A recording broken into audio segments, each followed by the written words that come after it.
ang ilang pasahero sa pagpapatupad ng 50 sentimong aumento sa pamasahe sa jeep na sinimulan na ngayong araw. 8 piso at 50 sentimong daw kasi ang aprobadong pinakamababaw minimum na pasahe. Ang ilang pasahero ay napipilitan daw magbayad ng 9 piso kasi ang ilang mga tsuper ay wala raw bariyang panukli. Mula sa Quiapo, Maynila, nakatutubuan si Julius Segovia.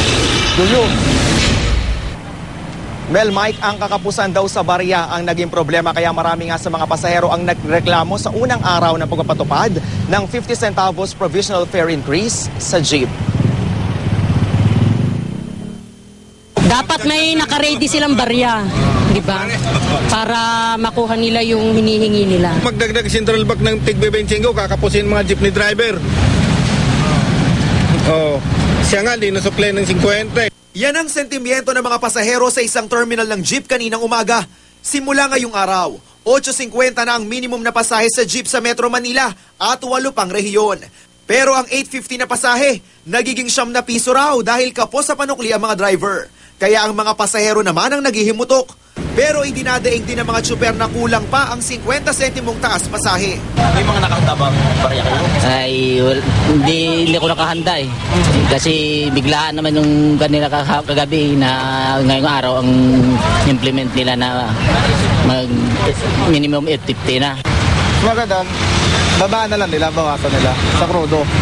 Sa krudo, hindi sa pamasahe. Kung tutuusin talaga, hindi sumasapat pa yan talaga. Dahil ang pagtaas ng krudo walang kabog-gabog. Yung pinag-aaralan ng matagal yan, 50 centavos ang balang ibibigay. Epektibo pa rin ang 20% diskwento para sa mga senior citizen at estudyante.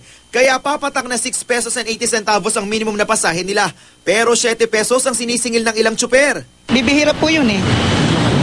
Yung 10 centavos, bibihira po. Kaya nangyayari po, naging 7 po yung para sa estudyante at saka sa senior citizen. Pero hindi raw tama ang hindi manukli ayon sa LTFRB. Agad daw i-report sa hotline nila ang mga nagsasamantalang tsuper. Pag hindi po nagbigay ng sukli, parang overcharging yan. Nagsingil ka ng pasaheng sobra doon sa allowed. So, violation po yan. May sanction po yan. Ilan din sa reklamo ng mga pasahero, wala raw fare guide ang mga tsuper. Dapat may notice sa tao. Opo. Oo, taripa. Hindi naman nagre-reklamo sa bayad eh. Opo.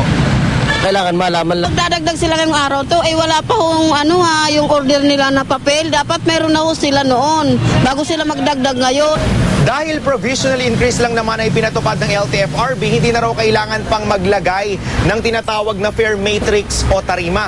Gayunman ayon sa board, kailangan daw magpa-scale ng mga tsuper nitong order mula mismo sa kanila o hindi naman kaya kahit yung simpleng ganitong notice. Ito raw yung patunay na epektibo na ngayong araw yung taas pasahe para maiwasan na rin daw ang diskusyon sa mga pasahero. Kaya ang grupong Pasang Mazda, kusa nang nagdikit ng abiso para sa mga pasahero. May instruction sa mga presidente ng Pasang Mazda na yung initiative na pagkapaliwanag at maging matyaga ang mga driver at iwasan mga pag-away sa pasaheros. Dahil required po yung notice, may karapatan po yung pasahero na hindi magbayad ng sang-ayon doon sa increased rate dahil walang notice. Imbes na magbangayan sa isyu ng taas pasahe, hinikayat ng grupong anak bayan ng mga tsuper at pasahero na magkaisa at kalampagin ng gobyerno para umaksyon at mapababa ang presyo ng petrolyo. Sa ngayon, nasa 49 peso level na ang diesel.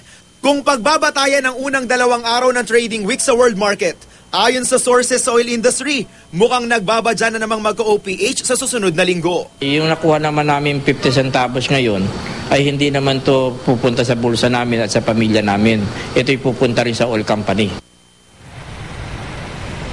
Ayon sa LTFRB, Mike, handa naman daw silang ibalik muli sa 8 pesos ang minimum na pasahe sa jeep. Oras na bumaba rin daw sa 45 pesos kada litro ang presyo nga ng diesel. Yan muna ang latest mula rito sa Quiapo sa Maynila. Balik sa iyo, Mike. Maraming salamat, Julius Segovia.